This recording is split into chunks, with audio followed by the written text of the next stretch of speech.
Hi, this is your Queen Princess Moana Brat nga naabot og India ug wala nakapananghid sa mga marites moong natingala sila series episode 2. Agay! So sa ato voice over karon, ako day sundugon si Kim Verly Vidal, also known as Bibilat, kay malingaw kay kuan na siya. So here we go. Ako di ay si Princess Moana Brat nga karon queen na kay pilingon man. Usa di ay ko ka beautician, nail tech, lash tech, ug hairdresser. Unom na ko katuig ka pining trabahoa. Hilig kong kanta, hilig sab kong sayaw, ug hilig sab kong maglaag-laag sa mga beach. Kay ganahan kong magtupis bisag ngit-ngit kay ako kigol. Usa ka adlaw niya na guys, naay mitawag sa ako nga usa ka Indiano. Unya kakaybaw naman ta sa reputasyon sa Indiano, maong wala dayon ko mitubag. Pero nakahuna-huna ako, sige, mutubag na lang ko. Sa unang istorya pa lang namo, gi-offeran din ko niya kwarta. Unya kay ginaong man lagi ko kwarta. Kay kinsa man say dili. Maong ako dayon siya gisugot guys, so way pagduha-duha. Unya karon kaniingon man siya nga magkikita siya nako, andamon nako akong kaugalingon. Maong nagpa jogging dayon ko para mo taas akong stamina. Kay mapapasawak tayo sa matinding labanan. Syempre, inubanan sa pag-ampo guys, nga dili ta maskam diring dapita. Insert ko dining akong umangkon nga, taguon ko lang sa pangan nga Pokoloko. Akong magkaon, muling ko dayon na siya sa daplin aron maghingiki, murag yugda kong tawo. Balik na ta, daghan joy na tinga, kung kalit man ko nag-ilis og laki.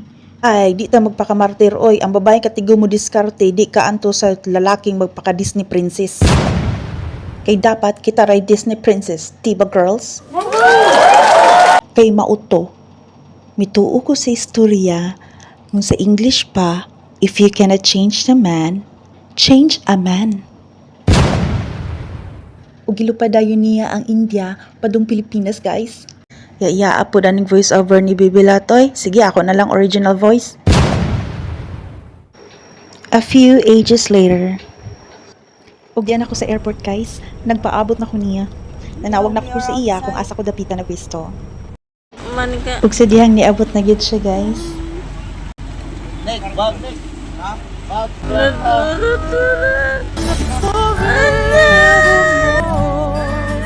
And I wanna hold you just like before. Baga ni. Daya sa niya.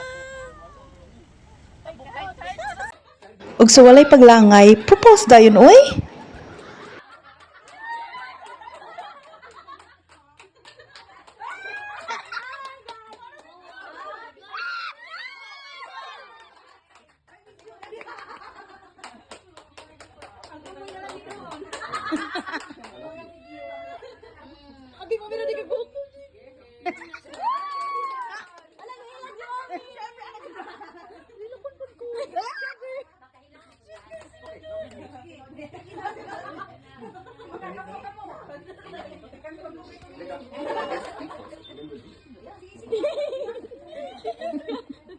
Okay, fast forward. Abot na mi ana sa Manila. Pilaylan ako niya sa iyong parents. O, mulupad na mi padung India.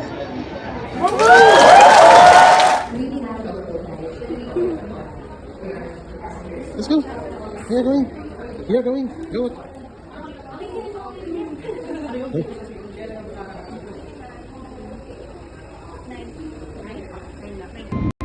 Bye for now, Philippines. That's it for now. Abangan ang part 2.